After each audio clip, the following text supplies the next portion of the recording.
Okay, so welcome everyone to the Schubert seminar. Before we start the seminar, so there's gonna be one more talk for this year's edition, which is gonna be in 2 weeks. Jennifer Morse will be the last talk. But before that last talk, today we're very happy to have Shiliang from Cornell telling us about tilted Richardson varieties. So please take it away, Shiliang. Right. Yeah. Thank you, Leonardo, for the introduction and invitation. It's a pleasure to speak at the Schubert seminar. Today I'm gonna talk about some joint work with Jiang Gao and Yibo Gao. So the work really started back in like summer of 2022 when we were all at OPEC. And I think it was back in 2023, like maybe in September, we posted a version of our paper, but that's more or less like a third of the material that's in our newest version.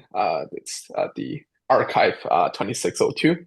Um, yeah, and maybe some of you have seen, one of us giving various version of this talk, and I have actually gave a abbreviated version of this talk at at a previous Schubert seminar. But yeah, so uh, I hope we'll all hear about something new today. So yeah, okay. Wait. Yeah, okay, there we go. The talk will be basically three parts. First part, I'll talk about quantum Brouillard graphs, talk about some basic setting, looking at quantum cohomology of flag varieties, and we'll define what a tilted Richardson variety is. This will be a family of subvarieties in the flag variety that has many amazing properties.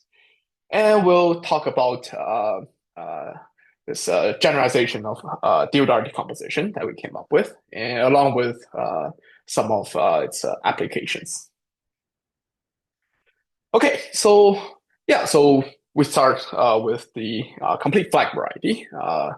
That This is the general linear group modeled on the right by a Borel subgroup that is the invertible upper triangular matrices. So we can think of a point on the complete flag variety as a chain of nested vector subspaces of C to the n, and we can think of it more concretely as the column span of the first I columns in an invertible matrix. Okay, so the cohomology ring is generated by the Schubert classes. That is the cohomology class of the Schubert varieties. It's a free Z module, and I know there are many conventions in terms of it's a Schubert variety, it's the opposite Schubert variety. Do you look at B orbit closures, B minus orbit closures? That's not a big issue in today's talk, and we won't get into that sort of details. So if we take the product of two Schubert classes, we can expand it back into linear combination, or really non-negative integer combination of Schubert classes, where the coefficients are known as the Schubert structure constant. And the big open problem, Schubert calculus problem, is to find a combinatorial interpretation for all these coefficients. Okay, so moving on to the quantum cohomology ring. So quantum cohomology ring is the tensor product of our cohomology ring with a polynomial ring. And it is now a free ZQ module, again generated by our Schubert classes. Now in the quantum cohomology ring, we have a product which will use the star, which will denote by the star.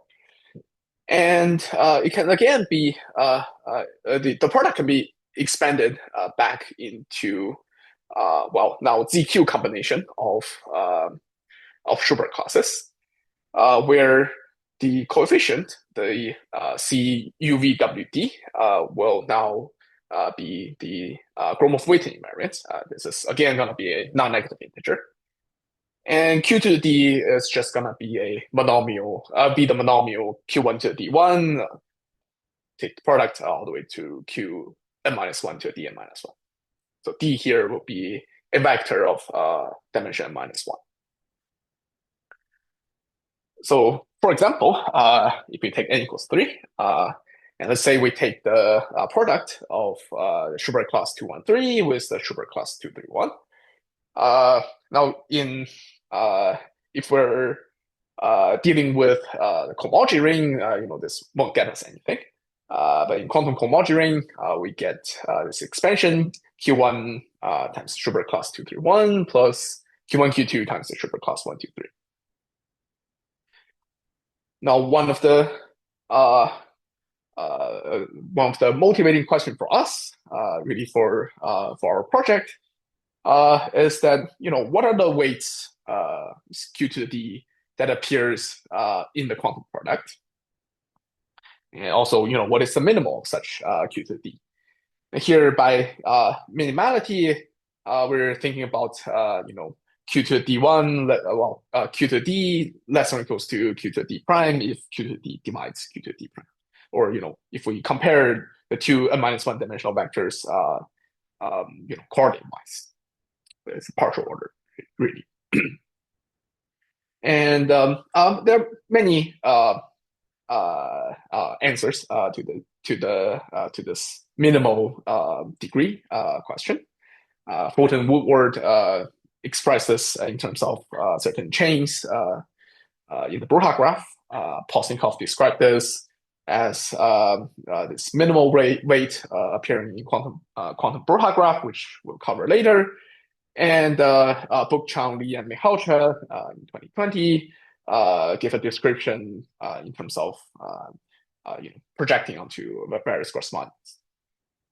And we'll give a cute little answer to this question of ourselves, which actually motivates the definition of Turkey Richardson's and everything after that.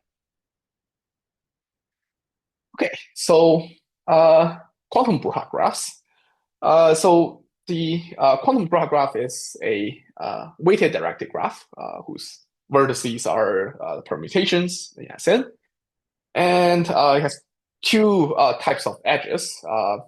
So we have the strong Broha order edges that we're going to one of its strong Broha cover.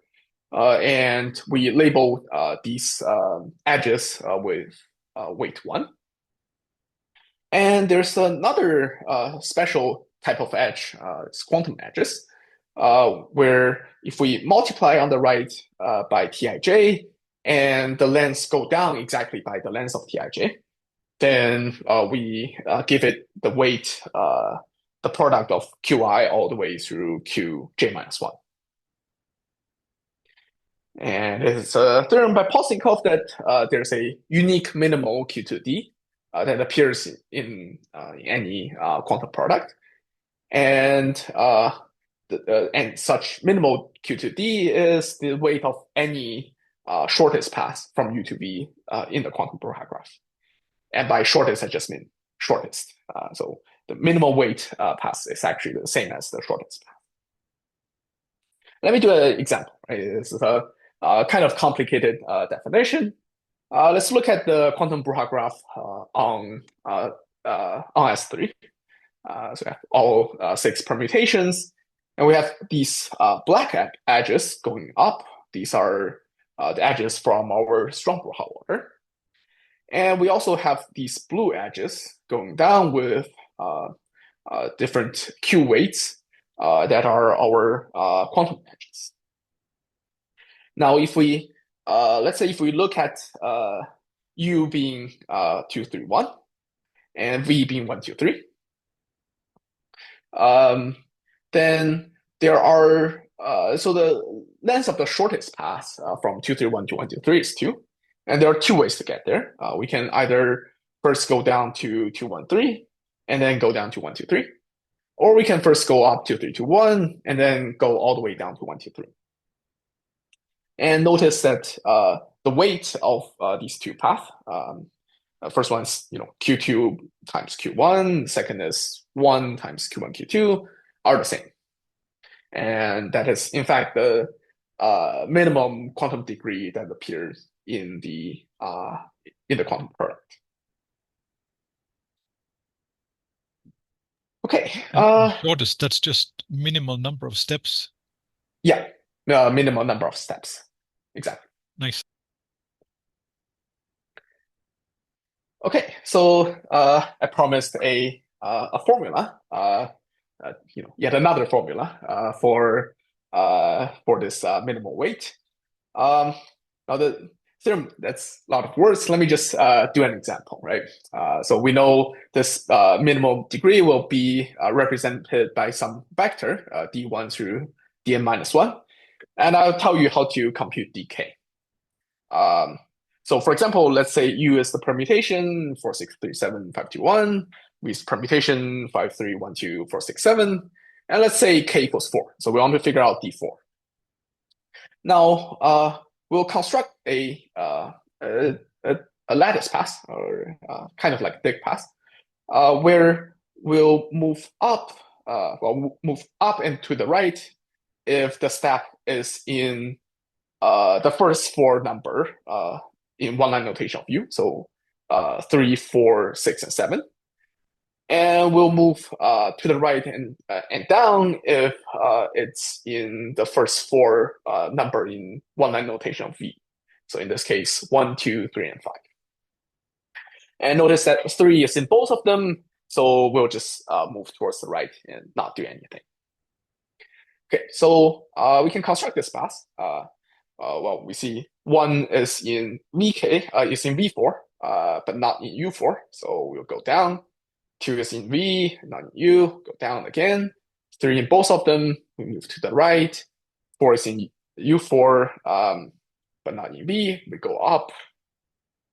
5, we go down, and then 6, 7, we go up. And the depth of this path is just, the basically the absolute value of the y coordinate of the lowest point in this path.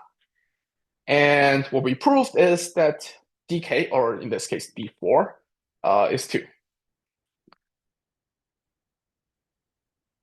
Okay, and we can compute this for for k going from 1 through n minus 1, and we can figure out all the dk's, all the minimum degrees, all the components of the minimal degree. All right. Yeah. So there's a quantum analog of Strong-Broughard intervals called the tilted Broughard intervals. This is a notion defined by Brenke, Fomin, and Postnikov back in 1999, where the tilted Broughard interval is the partial order. It's a partial order on the set. If we fix U and V and we look at all the possible permutations that is on a shortest path from U to V. Okay, so that's our ground set, and we'll say W is less than or equals to W prime, so the partial order, if W appear before W prime on the shortest path. Okay, so in particular, our shortest path start with U, so U is really the smallest element in the partial order. V is the last one that appears, so B is really the largest one. And for example, earlier we looked at these shortest path from 2, 3, 1 to 1, 2, 3. Remember, there's one going first to 2, 1, 3, and then 1, 2, 3. Another one going first to 3, 2, 1, and then 1, 2, 3. So the interval 2, 3, 1 to 1, 2, 3 is a rank 2 interval where that also contain 2, 1, 3, and 3, 2, 1. that name tilted Brucher interval, is that your name? No, this is introduced by Brentipomin Posnikov. Okay. Yeah. Thanks. Yeah, and so a lot of the naming in our paper is just throwing in a tilted like they did. Okay, so oh right, and so in the case where u is less than or equals to v in the strong Bruchau order, then the tilted Bruchau interval is just the strong Bruchau order, strong Bruchau interval. They'll be the same thing. And every shortest path from U to V in that case will all be these strong Bruchau order edges. Okay, so in the case of strong Bruchau order, we have the Urschmann criterion, which can tell us, characterize the strong Bruchau order. Now we have a generalization of strong Bruchau order, and we want to give the same thing. So let A be an integer from 1 through n. We define this total ordering of 1 through n, where we set A is the smallest, and then A minus 1 is the largest. And we just go around, we make 1 larger than n if necessary. And if we have two k-element sets of 1 through n, I and j, we can first order each set using this total order of n. And then we can impose a partial ordering on these k-element sets, where we say I is less than or equals to j under this shifted order. If, im is less than or equals to jm under the shifted order A for all n from 1 to k. So if A is 1, this is just the usual partial ordering of k-element set that we're familiar with. Okay. And in other words, really for any given A, this is just a permuted copy of Young's lattice.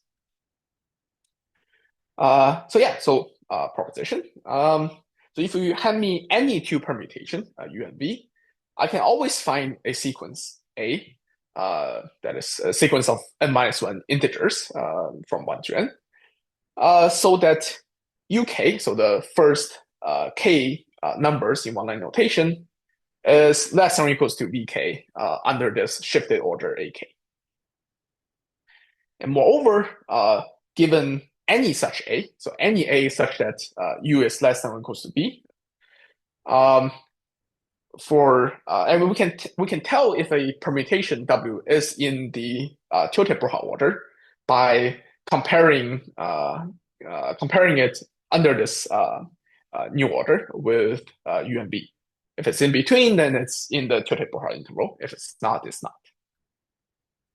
And one may ask, how do we choose this AK? These are precisely the indices of these lowest points in this lattice path that we constructed. So here, in the case UV are these two permutations in S7, we can have A4 to be either 3 or 4 or 6. So any one of them. And we can, and for each K, we can pick AK using that. And we have a lot of A's that we can choose from. Just another example, if we take U to be the permutation 2, 3, 1, V 1, 2, 3, as we've seen earlier, we can set A to be the sequence 2, 3, and we can check that 2 is less than or equals to, that should be a 1. So 2 is less than or equal to 1 under this shifted order 2. and 2, 3 is less than or equals to 1, 2 under this shifted order 3. And we can also check that 2, 1, 3 lies in between using this. Okay. Yeah. So we've got a version of Hirschman criterion for our tilted Broughal order. So the way one way that one can think of the Hirschman criterion is that it gives rise to these rank conditions that we can use to define Schubert and opposite Schubert varieties. And so now that we have this tilted analog, we can define what we call tilted Richardson varieties and tilted Richardson cells. I'll just do an example to explain the definition. So let's say we take U to be the permutation 4321. This is represented by the stars. V is a permutation 3142. So we're using column spans. So that's the 3, 1, 4, and 2. And in this case, we choose our sequence A to be 422. Now U is less than or equals to B under this order A. And we represent the A using these sort of red lines we think of these red lines as representing the ceiling in a matrix. So now we want to define a bunch of rank conditions. I'll explain how that goes. So in the case, so for each K, we'll define some rank condition on the first K columns. And here we'll just do the example where K equals 2. So we start from row 2, which is, if we look at the ceiling in column 2, this is right above row 2. So we start from row 2. So we'll require that the rank of this green region will be less than or equals to the number of stars in the green. So in this case, 0. And we'll require the rank of this 2 by 2 matrix to be at most 1. And the rank of this 3 by 2 matrix to be at most 2.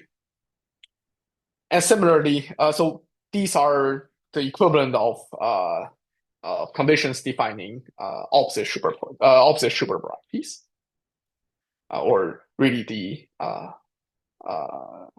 north-west rank conditions.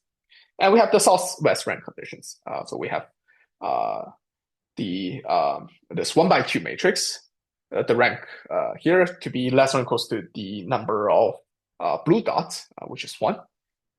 The rank of this specific 2 by 2 is at most 1 again, and the rank here is at most 2.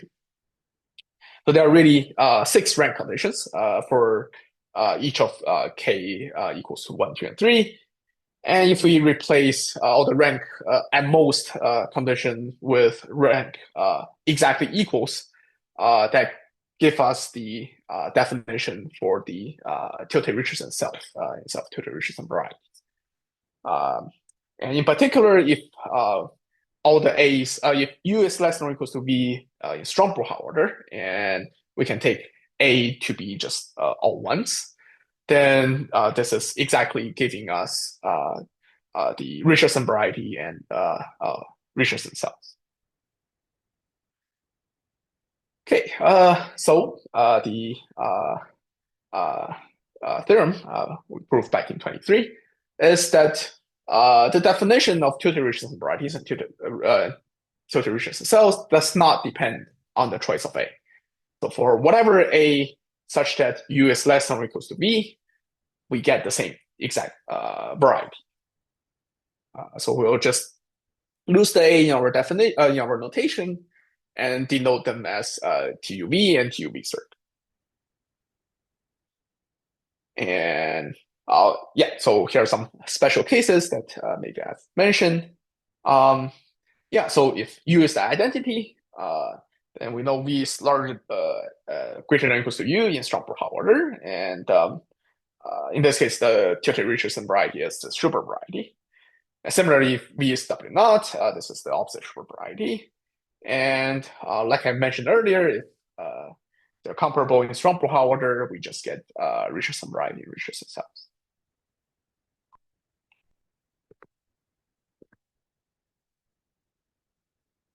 Okay. Yeah, so back in 23, we proved some geometric properties of these tilted Richardsons. So we've showed that tilted Richardson variety is a closed-up variety, and the tilted Richardson cells are open in TUV.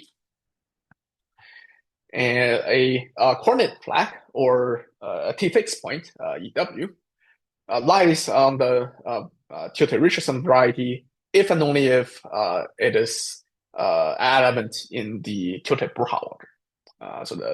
So like the strong Brouillard order case where a permutation is in the strong Brouillard interval, if and only if it's on the Richardson variety, this is a generalization of that. So we have a formula for a dimension. Dimension is exactly the length of the shortest path from U to V on the quantum Brouillard graph. Like the Richardson varieties, we have a decomposition of tilted Richardson varieties into tilted Richardson cells, where the disjoint unions over all tilted Brouillard intervals that lies inside the interval UV. We have the closure condition. So TUV is the closure of TUV circ, and that it is irreducible. So basically, everything that all these geometric properties of Richardson varieties, we can just directly generalize to tilted Richardson variety. And just a spoiler that the proof idea is generalizing Diodar's decomposition, which I'll talk about later in the talk. Okay.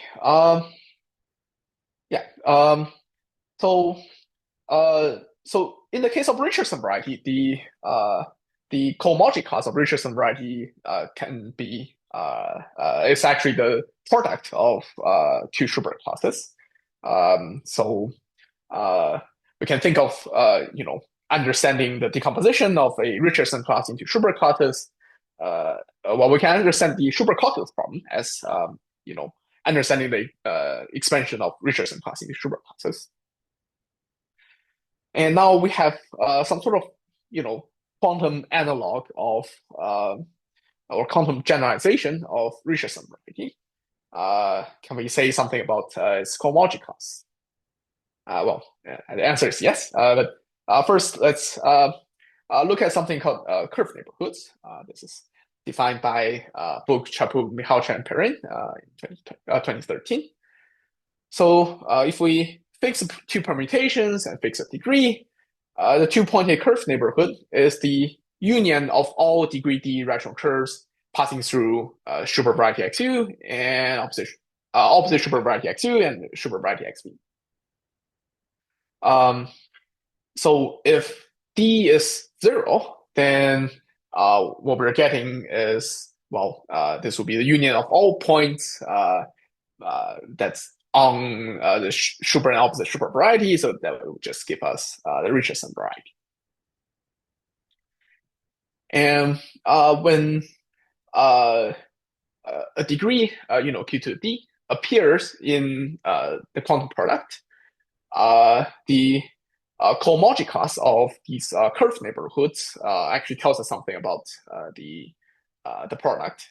So if we look at the product and we look at the terms that has, well, in the expansion, that has Q to D, we look at those terms and we multiply it by 1 over C for some for some positive integer C.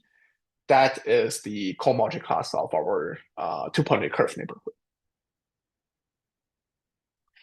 And so the curved neighborhoods are, I define it as union of these curves. It sounds very mysterious, but in a lot of cases we know what these are.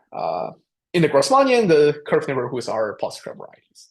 This is proved by Knudsen and Spire.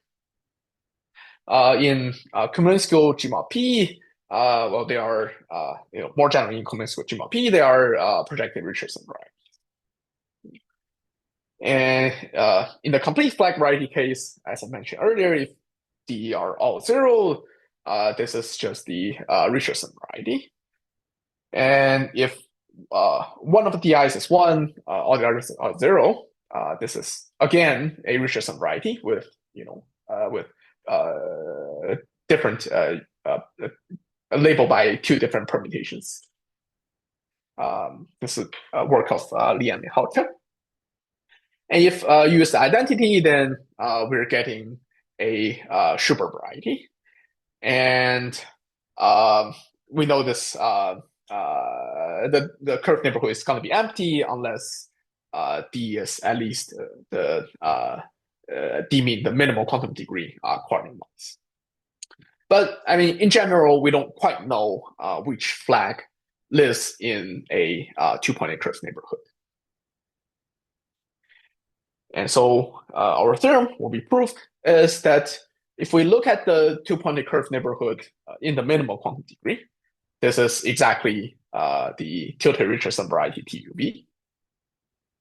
And that we've proved that its cohomology class is precisely the Q to the D mean part of the quantum product of the 2 Schubert classes. So there are no 1 over C involved. So we can C is actually just 1. All right. I think I'll stop here for the break. And all right, yeah. So let's take maybe a 4-minute break until 5:07.